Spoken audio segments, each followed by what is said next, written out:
brings you in today? I feel horrible. Okay. I feel like I'm having a hard time breathing. Okay. I'm just sweating so much, but I'm cold at the same time. Okay. I have this cough that won't stop. And 2 days ago I was fine. I did the Chicago Marathon and I was fine. And now this just came about this morning. Okay, let's check you out. Let me do a quick set of vitals.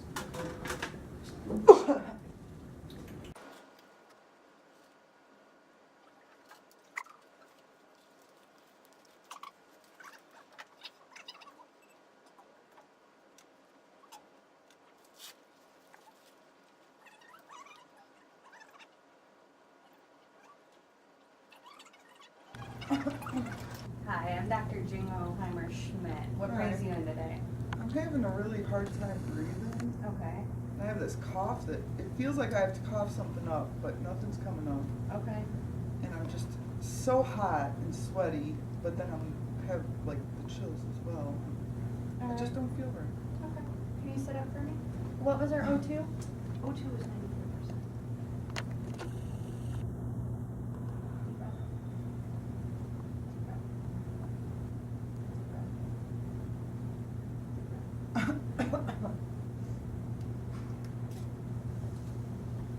Let's do 2 liters. Blood cultures, chest x-ray. Let me know the results. All right. Dr. John Jacob, the x-rays are in. All right. Looks like there's a wide and medium sternum and some pleural fluid. Why don't you set up for a thoracentesis? Okay.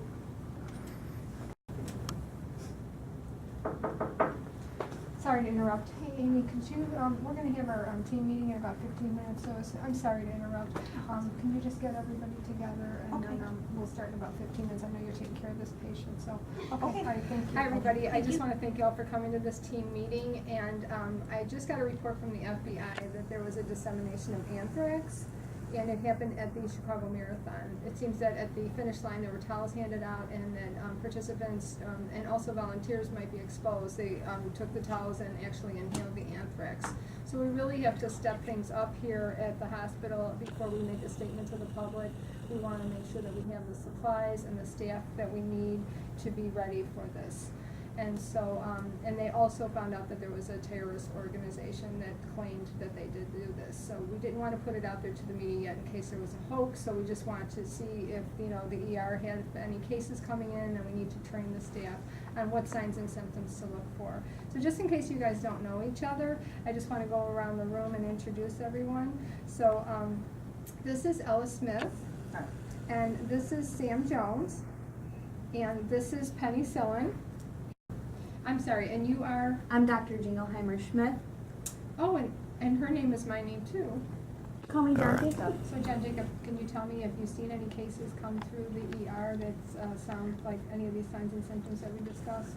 Well, Dr. Jingleheimer Schmidt, actually, we had a patient that had a wide and medium sternum, fever, chills, pain, shortness of breath. She was coughing, sweating. So we are suspecting anthrax at this point. Okay, so maybe we could, you know, follow up with the blood work and see, just so we can have a definitive test for that. Yes, we have blood cultures drawn. Okay, So, all right. and we are starting them on Cipro. Okay, and then we should probably address that with Penny Sillen, so. Well, so if this is anthrax, then I will have to contact the Strategic National Stockpile. I will get extra supplies and medication of the Cipro. Also, we could use amoxicillin if there's any pregnant people affected. And also doxycycline is used for the anthrax also. So I will make sure we get extra medication supplies for everyone, okay? Okay. And how about you, Sam? Well, I'm wondering how we would handle patients that come into the ER at this point on. Was this patient that we just had was at the Chicago Marathon, so I'm assuming we'll be asking patients, aside from their symptoms, if they have been That's a good point, so just having specific questions, and maybe we need to get a list from the Bank of America to see, if we could ask them and check them off and have some type of database going, so we can all work together in an interdisciplinary way, so that we make sure that everyone is aware of this, but we wanna get ourselves ready before we actually make a statement to the media. Yeah, we're looking at about 40,000 people for the marathon, so. Plus, once it gets out to the media, it's gonna be even more widespread, people panicking. Volunteers as well. We don't know how many of them were affected. Right, so we need to set up the triage so we can eliminate people who were not, that's the first thing, that they were not at the marathon, so we know that if they have signs and symptoms, because there's gonna be some panic, so we wanna make sure that we keep everything calm and make sure that we're following an algorithm so that we can keep everybody moving along to where they need to be. Also, we could evaluate people if they have had the anthrax vaccine. True. In the triage, so. Okay. The CDC also recommends that anybody who was exposed but are not displaying signs and symptoms, that we give them prophylactic treatment. So I'll make sure that we have plenty of medication. So that would also include any of the volunteers that were part of the marathon as well. Okay, and then maybe we need to discuss any type of, if spores are on clothing or things like that, how we can take care of that aspect of the anthrax as well. We have to look into a few things, and we're meeting with an epidemiologist with that. So, okay. And then we'll have a media to make sure the public knows it's not contagious and. Right, I'm putting together a statement now, so I'm gonna be meeting with the press so that we can put this out there so that people are aware. We're gonna set up a Facebook page, and so that people have a place to go to. We're gonna talk to the CDC about that. Okay? Did you contact respiratory yet? You know what, that's a good point. We are gonna need respiratory because shortness of breath is part We're of gonna getting need tight more. in the chest. Yeah, we're gonna O2 need- equipment and Yes. ventilators. Yep, And yep, then absolutely. more IV equipment. Right, IV pumps and IV equipment, just so we can give the medications IV that need to be given that way also. So Sam and Ella, will you guys arrange the extra equipment then? Yes. I can contact Central Stores, make sure we still have more thoracentesis kits, which we're probably going to need, and any other equipment. Okay, all right, well, we'll meet back again, and I'll get my statement together, and I think we're good to go. Okay, all right. Thank you very much. Thank you. John Jacob, Jingleheimer, Schmidt, and Salmonella. thanks, Penny. So Thanks, Penny. Hello, my name is Mrs. Anthrax. I'm from the CDC. This is an urgent healthcare message from the U.S. Department of Health and Human Services. Please pay careful attention to this message to protect your health and that of others. Public health officials have believed that spores that cause anthrax disease may have been deliberately released at the Chicago Marathon on October 12, 2014. At this time, we do not know the extent or source of the anthrax release. Local, state, and federal officials, including the HHS, FBI, and Homeland Security, are all working together. Updated announcements will be made as soon as these officials know more. Anthrax disease is not known to spread from person to person, so you do not have to avoid contact with one another. Based on what we know now, only those people who were at the Chicago Marathon on October 12th, those who were running in it, those who volunteered, and those who watched it may be at risk.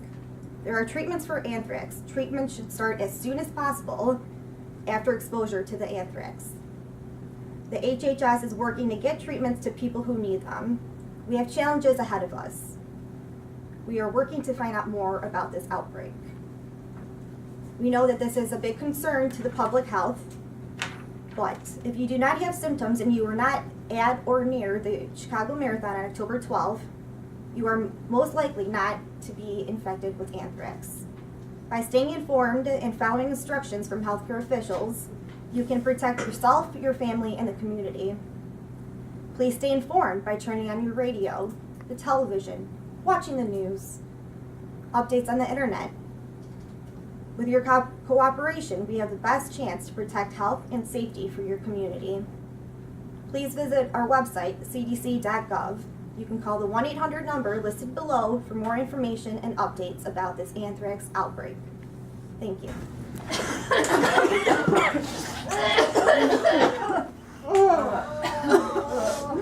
Oh my God.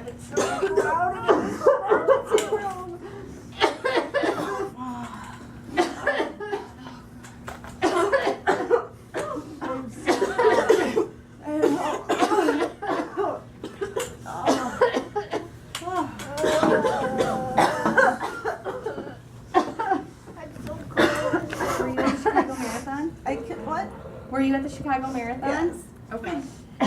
Is your name on this list? Yes. Can you step this way, please? Thank you. Were you at the Chicago Marathon? No. Okay, thank you. Were you at the Chicago Marathon? What does it have to do with anything? Yes or no? Were you at the Chicago Marathon? Yes, I wasn't running it, but I was helping. Okay. Can you please step this way, ma'am? Do you need assistance? Yes, Okay. please. All right. On the count of 3. 1, 2, 3. All right.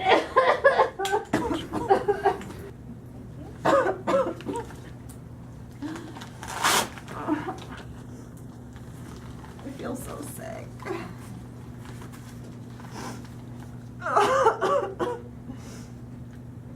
You guys gonna give me medicine? Yes, we're gonna give you medicine. What's your vitals? First thing I need you to do is, I'm gonna have you step into this room. It's me. Okay. We need you to go over here into our decontamination area. There's a Okay. shower provided in there. Okay. Take your clothes off, please put them in this red bag, and then when you're done washing off, please put this gown on. Okay. So shower, put my clothes in this bag, and then gown. Correct. Okay.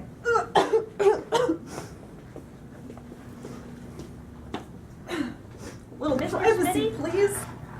I am Mr. Smitty. Hi, Mr. Smitty. Okay, you were at the marathon, correct? Yeah, And are you feeling symptoms or not? I feel fine. Okay, you're feeling fine, but we still need you to take prophylactic medication, and we still need to decontaminate you, okay? Okay. So I'm gonna give you this gown in this bag. I want you to go into the decontamination room, wash off, put your clothes in the red bag, and then put this gown on. Okay. Thank you. I would also like some privacy,